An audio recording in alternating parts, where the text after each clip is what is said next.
आज का दिन बहुत ख़ास दिन है। आज हमारे देश में कई जयंतियां हैं और इन जयंतियों में एक ख़ास, सबसे पहले तो मैं आपको बता दूं कि आज हमारे देश के वर्तमान प्रधानमंत्री नरेंद्र दास मोदी का जयंती है, जन्मदिन है। मैं पूरे देश की तरफ से उनको बधाई देता हूं कि वह कुछ बेहतर करें। जो हमारे देश की जनता की आकांक्षा है, इच्छा है, उनसे उम्मीदें हैं, उस दिशा में वो कुछ बेहतर करें। इन उम्मीदों के साथ मैं उनको बहुत बहुत मंगल कामनाएं प्रकट करता हूं। और बताते चलूं कि आज एक ऐसे व्यक्तित्व का भी जन्म महोत्सव है जिसको पूरे देश में मनाया जा रहा है, और वो नाम है प्रबोधन ठाकरे, जो वर्तमान महाराष्ट्र सरकार के मुख्यमंत्री के दादा हैं और शिवसेना के संस्थापक बाला साहब ठाकरे के पिता हैं, जो बिहार की धरती से उनका इतिहास जुड़ा हुआ है। वहाँ से आकर के वो लोग मुंबई में स्थापित हुए थे। ये कहानी है। और उनके बारे में खास आपको बताते चलें कि वह अर्जक संघ के एक बहुत ही ज़बरदस्त कार्यकर्ता थे। उन्होंने कई सारे किताबें लिखी और उनकी जो तमाम किताबें हैं उनका समग्र वाङ्मय का जो प्रकाशन हुआ है उसमें वह पुस्तक भी आई है, जिसको वो मराठी में है, लेकिन उसका हिंदी अनुवाद है मंदिरों का धर्म और धर्म का मंदिर, जिसमें उन्होंने तमाम ऐसी बातें बताई हैं जो शायद बहुत सारे लोगों के लिए नई होंगी। उनका कहना है कि इस देश के प्रबोधन ठाकरे का कहना है, उनका असली नाम केशव सीताराम ठाकरे था, लेकिन उनको लोगों ने, अर्जक संघ के लोगों ने, वंचित समाज के तमाम लोगों ने उनको प्रबोधन ठाकरे का नाम दिया और वही नाम आज उनका स्थापित है। उसका मतलब होता है लोगों को ज्ञान देने वाला, प्रबोधनकार ठाकरे। तो प्रबोधनकार ठाकरे का कहना है, उन्होंने बताया है कि इस देश में जितने भी मंदिर हैं वह बुद्ध विहारों को ही तब्दील करके बनाए गए हैं, और उसके बारे में उनकी व्यापक शोध है। बहुत सारी बातें उन्होंने लिखी हैं। वह अयोध्या के मंदिर के बारे में भी बताते हैं कि वह बुद्ध विहार को ही रूपांतरित किया गया है। तमाम ऐसी सारी बातें, वो समाज में बुराइयों और जो नफ़रत की चीज़ें हैं उनको हटा करके आपस में एकता स्थापित करने का उन्होंने सारा प्रयास किया है। तो उनकी तमाम ऐसी बातें हैं जिनको आप पुस्तकों में पढ़ सकते हैं, देख सकते हैं। प्रबोधनकार ठाकरे को आप कहीं भी अध्ययन कर सकते हैं, गूगल पर भी जा करके, और यूट्यूब पर भी आप इसका अध्ययन कर सकते हैं। और आज एक और ख़ास हस्ती जिनका आयोजन पूरा देश कर रहा है, आज ईवी रामास्वामी नायकर की जयंती है, जिनको पेरियार के नाम से पूरे देश में जाना जाता है।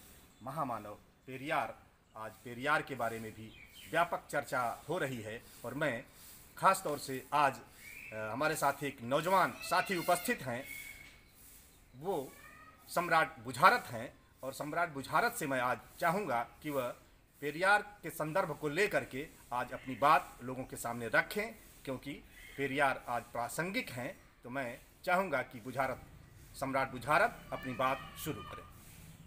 धन्यवाद सर, आपको और आपकी पूरी टीम को मैं आभार प्रकट करता हूं। और आप आज जिस महापुरुष के बारे में चर्चा करने की आप बात कर रहे हैं, वह महापुरुष भारत में एक ऐसी महान विभूति हैं जो किसी परिचय के मोहताज नहीं है, और ना ही कोई ऐसा व्यक्ति जो उनके बारे में कुछ बता सके। रमा पेरियार स्वामी जी का जन्म 17 सितंबर 1879 को मद्रास, आधुनिक तमिलनाडु राज्य में हुआ था। जब वह 18 वर्ष की आयु के हुए तो उनके माता पिता का देहांत हो गया। और पेरियार स्वामी जी का जो शिक्षा दीक्षा है बहुत अच्छी नहीं थी, मात्र 4वीं क्लास तक पढ़े थे, लेकिन उनके अंदर तर्कशील और तर्क करने की एक ज़बरदस्त क्षमता थी। उन्होंने मिस्त्री का काम किया, और उनकी जो धर्मपत्नी थी उनके साथ वह भी ईंटा तक उठा के लोगों की घरों के जुड़ैया की, और बहुत सारे उन्होंने संघर्ष किया। और उसके बाद वह फिर एक अपनी दुकान डालते हैं और व्यापारी का काम करते हैं, और व्यापारी का काम करते करते वह एक उन्नतशील रास्ते पर चल पड़ते हैं और बहुत बड़े व्यापारी हो जाते हैं तमिलनाडु में। लेकिन उनको वहाँ पर भी संतुष्टि नहीं मिलती है, और समाज में व्याप्त बुराइयाँ को देख के उनका जो हृदय था वह द्रवित हो जाता था। उसके बाद 1919 में उन्होंने कांग्रेस पार्टी भी ज्वाइन किया, लेकिन वहाँ पर भी उन्होंने देखा एक सख्त, ये मतलब एक प्रकार से एक ही वर्ग का वहाँ पर प्रभुत्व था। इससे वह खिन्न हो गए, और 1925 में उन्होंने एक स्वाभिमान आंदोलन चलाया। स्वाभिमान आंदोलन एक ऐसा आंदोलन था, अगर उसको हम देखें तो वो सारी चीज़ें हमारे संविधान को देशिका में मिलती हैं। सबसे पहला उन्होंने जो अपने आंदोलन में उल्लिखित किया, जाति निंदा। पेरियार रामास्वामी जी का कहना था कि जो जाति है वो एक समाज की एक ऐसी बुराई है जो समाज को निगल गई है, उसमें एक विशेष खासकर वर्ग का प्रभुत्व है, और जो निचले इकाई का, जिसको तमिलनाडु में शूद्र और पंचम 5 वर्ग हो चुका था। वर्ण आश्रम में वर्ण व्यवस्था में 4 वर्ग थे, लेकिन पंचम वर्ग भी एक आ गया था समाज में। पंचम वर्ग था अछूत जिसे बोला जाता था, उसको रोड पर चलने की मनाही थी।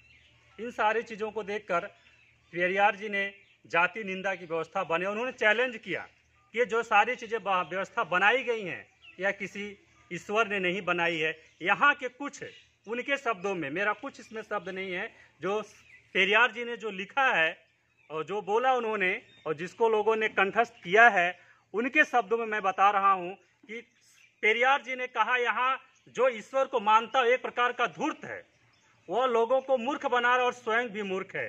ईश्वर नाम की कोई चीज़ नहीं है। और जाति व्यवस्था का उन्होंने घोर निंदा किया और उन्होंने कहा एक जाति व्यवस्था ऐसी इकाई है जिसमें प्रतिभाओं का हनन होता है और एक विशेष वर्ग को समाज में अच्छा जीवन जीने का अवसर मिलता है, और बाकी जो निचले इकाई का व्यक्ति है समाज में जब पैदा होता है तो उसके ऊपर वो सारी जिम्मेदारियां लाद दिया जाती हैं, वो समाज की सारी कलंक उसके ऊपर थोप दिया जाती है जिसका वह हकदार नहीं है, जिसमें उसका कोई दोष नहीं है।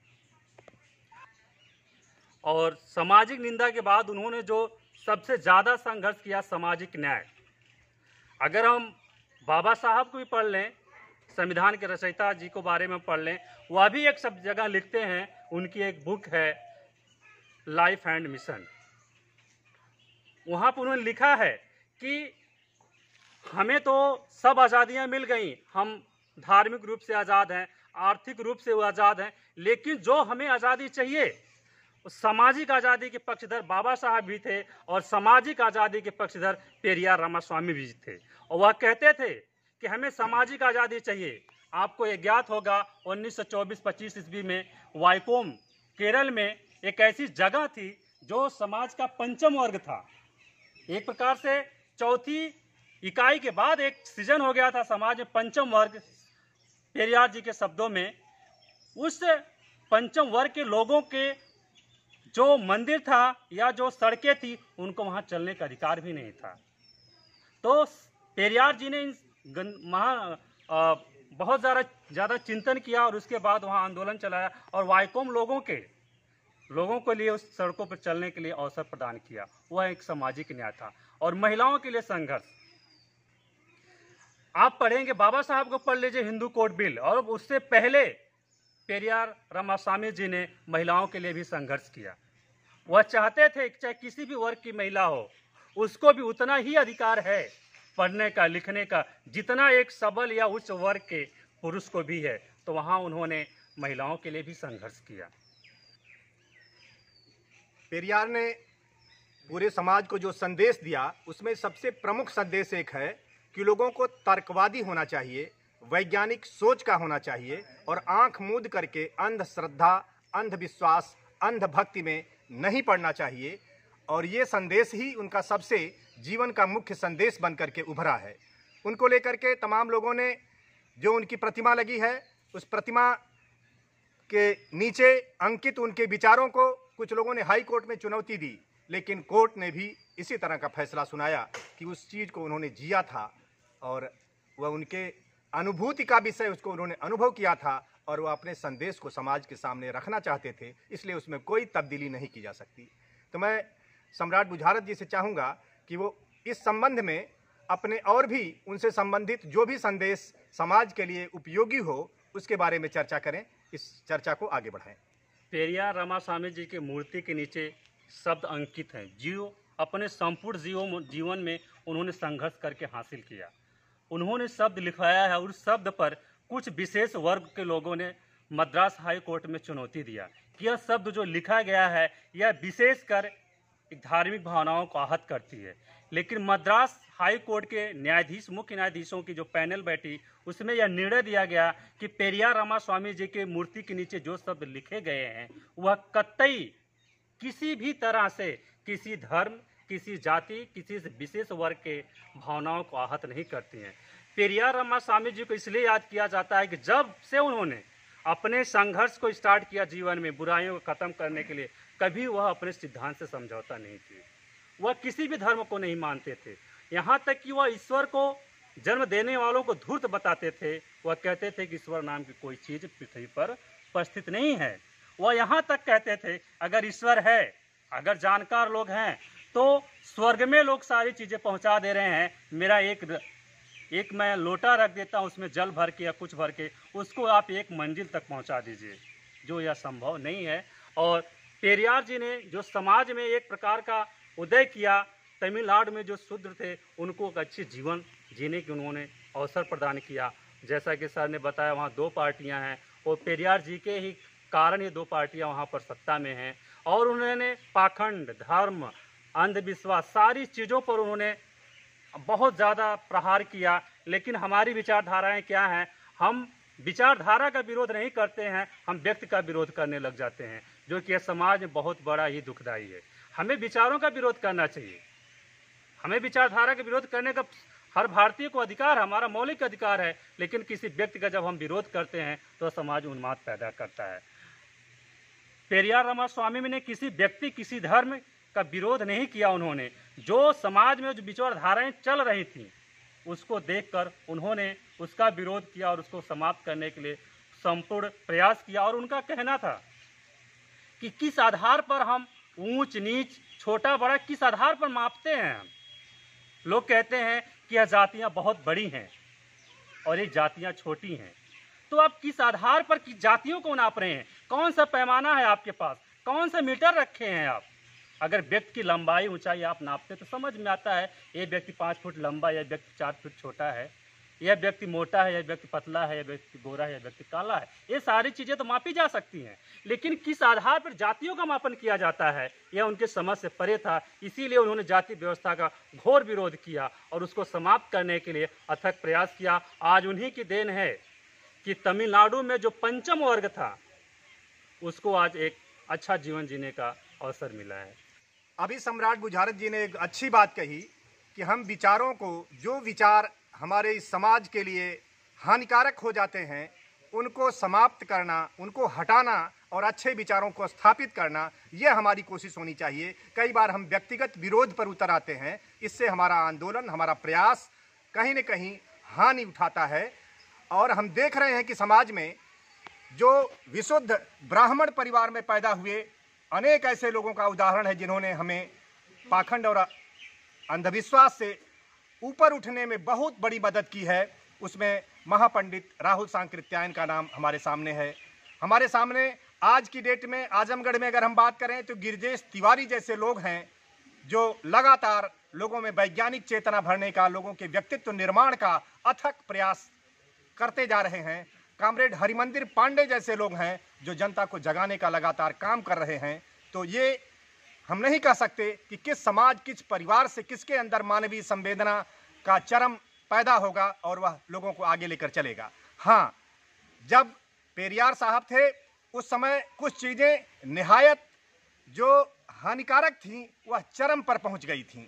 हालत यह थी कि लोग डरते थे कि अगर हम फलाना देवी और देवता को इतने रुपए का ये सामान नहीं चढ़ाएंगे तो हमारे घर में नुकसान हो जाएगा, अनिष्ट हो जाएगा। लोग भयभीत होकर, डर के मारे, भयादोहन और ब्लैकमेलिंग के नाते भारी धन की हानि उठाते थे और उनके पास जा कर के तमाम इस तरह के कर्मकांड में अपने पैसे गंवाते थे।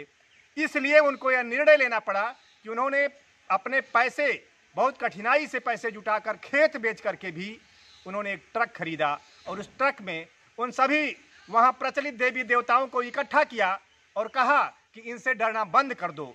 उन्हें ऐसा काम करना पड़ा जो शायद किसी भी सभ्य आदमी को अच्छा नहीं लगेगा, लेकिन उन्होंने मजबूरी में अपने समाज को संदेश देने के लिए यह काम किया कि उन सभी देवी देवताओं पर वो लगातार जूते से प्रहार करते रहे, यह बताने के लिए कि देखो ये कोई नुकसान नहीं कर सकते, न मेरा न आपका। इसलिए आप सभी लोग इस अंधविश्वास से ऊपर उठो, इन पर पैसा खर्च मत करो, इनकी कोई इनका वजूद नहीं है, ये भ्रामक चीजें हैं और इसमें कोई डरने की बात नहीं है। ऐसा उनके इतिहास से जुड़ा हुआ है और जब भी पेरियार का नाम आता है तो यह दृश्य, यह बात सबके सामने उभर करके आ जाती है। इसका उद्देश्य यही है कि हम भयभीत होकर के कहीं भी अपना धन हानि और अपने मानसिक गुलामी का कोई भी ऐसा काम न करें जिससे आने वाली हमारी पीढ़ियां और लुटती रहें, ठगाती रहें। तो हमें अपनी पीढ़ियों को तर्कशील, विज्ञानवादी, संवैधानिक और समझदार बनाना है कि वह लगातार प्रगति की दिशा में आगे बढ़ सके। आपने हमसे बहुत अच्छी बात किया, चर्चा किया। अगर आप कुछ और भी इस कड़ी में जोड़ना चाहते हैं तो आपका स्वागत है, उस कड़ी को आगे जोड़ें। और आपको बताते चलें कि जो भी प्रचलित मूर्तियां आजकल लगा करके पैसे वसूले जाते हैं, पैसे की उगाही की जाती है, अगर मैं आपसे सवाल करूं कि उनको किसने बनाया है तो यही उत्तर आएगा कि उनको किसी मूर्तिकार ने बनाया है। अब सवाल उठेगा कि वो मूर्तिकार एक इंसान है, एक बिजनेसमैन है, क्यों बनाया है? तो इसका जवाब भी आएगा। कुछ लोग कहेंगे पूजा करने के लिए बनाया, पूजा करने के लिए तो एक बनाता, लेकिन उसने ज़्यादा बनाया तो बेचने के लिए बनाया। क्यों बेचा? पैसा कमाने के लिए। और इसके बाद जब हम उसको स्थापित करते हैं तो जो लोग उसका पूजा करने कराने हमारे पास आते हैं वो क्यों आते हैं? क्या बिना पैसे के भी आ सकते हैं? शायद इक्का दुक्का कोई आ जाए, वो भी मुख्य रूप से पैसे के लिए आते हैं। तो इस तरह से यह सवाल जब हम करते हैं कि वो तो पैसा कमाने के लिए आते हैं, पैसा लेते हैं उसको बनाने का, उसको बेचने का, पूजा करने का, और जो लोग उसको खरीदते हैं पैसा लगा करके, पूजा करवाते हैं पैसा लगा करके, हर कदम पे पैसा देते हैं, तो वो तो समझदार हैं। और हम लोग क्या हैं? इस सवाल का जवाब आप पर छोड़ता हूं कि हम लोग क्या हैं। तो ये बात समझने की है कि हमारे गरीबों को और गरीब बनाने के रास्ते बंद किए जाएं, हम कैसे आगे बढ़ सकें, इस दिशा में हमारे बच्चे पढ़ सकें, हम सभी लोग आगे बढ़ सकें, हमारी सोच समझदारी की हो। कोई आकर के हमको ओझा सोखा, भूत प्रेत किसी भी नाम पर हमको जिंदगी भर लूटता रहे और हम लुटते रहें, लुटाते रहें, यह क्रम बंद होना चाहिए। यही उद्देश्य था पेरियार का और यही सभी समतावादी महापुरुषों का और सभी समझदार लोगों का है कि हमारे देश को वैज्ञानिक चेतना की दिशा में आगे बढ़ना होगा और इसको हम लेके आगे बढ़ेंगे। सर ने जो भी बात कही पाखंडवाद, अंधविश्वास को, ये सारी चीज़ें हमारे महापुरुषों ने जो लड़ाइयाँ लड़ी थी उसको संविधान में हम बहुत अच्छी तरह देखते हैं। अगर हम संविधान की उद्देशिका पढ़ते हैं तो वहाँ स्पष्ट लिखा है समता, मौलिक, बंधुत्व, ये सारी चीज़ें। और हमारा जो मौलिक अधिकार उसका हम तो मांग करते हैं। जैसे अगर हमारे पास अच्छी एजुकेशन नहीं है, अच्छी शिक्षा नहीं है, तो हमने संसद में विधेयक ला के पारित किया और आर्टिकल 21 का को हमने पारित करवा लिया कि हमारा अधिकार, हर बच्चों को मौलिक शिक्षा चाहिए, उसका अधिकार है। लेकिन क्या कभी हमने अपने मौलिक कर्तव्यों को कभी ढूंढा? हमें अधिकार चाहिए, लेकिन क्या हमने कभी अपने मौलिक कर्तव्यों को ढूंढा? जो संविधान के मौलिक कर्तव्य में वर्णित है कि हर व्यक्ति को तर्कवादी और वैज्ञानिकवाद होना चाहिए, आप पाखंडवाद को दूर करिए, ये हमारा कर्तव्य है। ये सारी चीज़ें हमारे संविधान में लिखी हुई हैं, लेकिन हमने उन सारी चीज़ों को पढ़ा नहीं। अगर शायद हमारा युवा वर्ग संविधान को पढ़ ले, ये सारी चीज़ें वहाँ परिलक्षित हैं, वहाँ दिख रही हैं, स्पष्ट हैं। अगर एक सभ्य समाज का निर्माण करना पड़ेगा, हमें अगर करना है, सब लोगों को मिलकर करना पड़ेगा। उसके लिए हम ज़्यादा ना करें, हम संविधान की सिर्फ उद्देशिका को पढ़ लें। जितने भी महापुरुष भारत में पैदा हुए हैं, जितने लोगों ने अपना विचार दिया है, उन सारे लोगों को विचार को हमारे संविधान में निहित किया गया और वहाँ पर जो बातें निकल कर आती हैं वह यही है, समता मूलक समाज की स्थापना करना। पेरियार जी के बारे में अध्ययन करते हैं तो हमें पता चलता है वह जात से गणेरिया, जिसको उत्तर भारत में पाल कहा जाता है। तो मेरा एक ही सवाल है उन लोगों से, क्या आप जिस समुदाय में पेरियार जी पैदा हुए, क्या उन लोगों का अधिकार नहीं है कि पेरियार जी को पढ़ें? हम दूसरे महापुरुषों को पढ़ लेते हैं जिनका कोई समाज में योगदान नहीं, जिनका कोई अस्तित्व ही नहीं है, लेकिन पेरियार जिस समाज में पैदा हुए, जिस समुदाय में पैदा हुए, क्या उन लोगों ने उनका अध्ययन किया? क्या जो उन्होंने संघर्ष किया, किस उनके समुदाय के लोगों ने उस संघर्ष को आगे बढ़ाया? उन्होंने स्पष्ट कहा मूर्ति पूजा, पाखंडवाद, अंधविश्वास, ये धूर्त मनुष्यों द्वारा बनाया गया एक कार्य है जिसके द्वारा वो धन की उगाही करते हैं। अगर हम पेरियार रामास्वामी जी के इतने ही विचारों पर अध्ययन कर लें तो मान के चलिए हमारा आने वाला दिन मंगलमय होगा।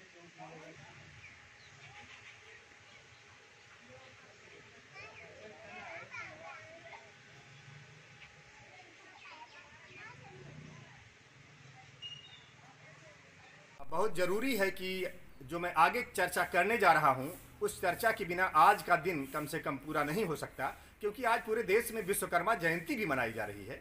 और इस विश्वकर्मा जयंती के बारे में एक ज़बरदस्त सवाल है। वो सवाल मैं आपके सामने रख दे रहा हूं, उसका जवाब आप ढूंढिएगा। वो सवाल यह है कि जिस विश्वकर्मा के बारे में बताया जाता है कि वो पूरी सृष्टि के निर्माता हैं, रचनाकर्ता हैं, निर्माण करता हैं, और उनकी जयंती 17 सितंबर को है। तो इस सितंबर इस सदी, ईसवीं सदी, इसकी शुरुआत तो अभी 20वीं सदी चल रही है, 2020 चल रहा है। तो ये 17 सितंबर का आना अपने आप में एक बड़ा सवाल है, और इस सवाल के जवाब तमाम जगह लोगों ने प्रस्तुत भी किया है। मैं आपसे भी चाहूँगा कि इसका सवाल का जवाब ढूंढिए और थोड़ा चिंतन भी करिए कि आखिर ऐसा क्यों है कि सितंबर में, क्योंकि हमारे जितने पुराने इस तरह के आते हैं लोगों के जन्मदिन, तो वह 9वीं, अष्टमी, 10वीं इस तरह की तिथियां आती हैं। विक्रमी संपत्ति की, हालांकि उसको भी शुरुआत हुए कोई बहुत प्राचीन समय नहीं हुआ है, लेकिन ये सितंबर आना अपने आप में सवाल है। इस सवाल को मैं आपके लिए छोड़ता हूँ, और आज की ये बात, ये चर्चा जिसको अभी सम्राट बुझारत ने आपके सामने रखा, और तमाम सारा आज जो कुछ पूरे देश में कई जयंतियां मनाई जा रही हैं, इनसे आप कुछ निष्कर्ष निकालें कि हमारा आने वाला भारत, हमारा आने वाला देश कैसे आगे बढ़ेगा और कैसे हम उसको मजबूत देश बना सकेंगे। क्योंकि हमारा लक्ष्य हमेशा आगे बढ़ने का होगा, सफलता की ओर चलने का होगा, गौरवशाली देश बनाने का होगा, और इस दिशा में हम प्रयत्नशील रहेंगे। और आप सभी दर्शकों को बहुत बहुत धन्यवाद।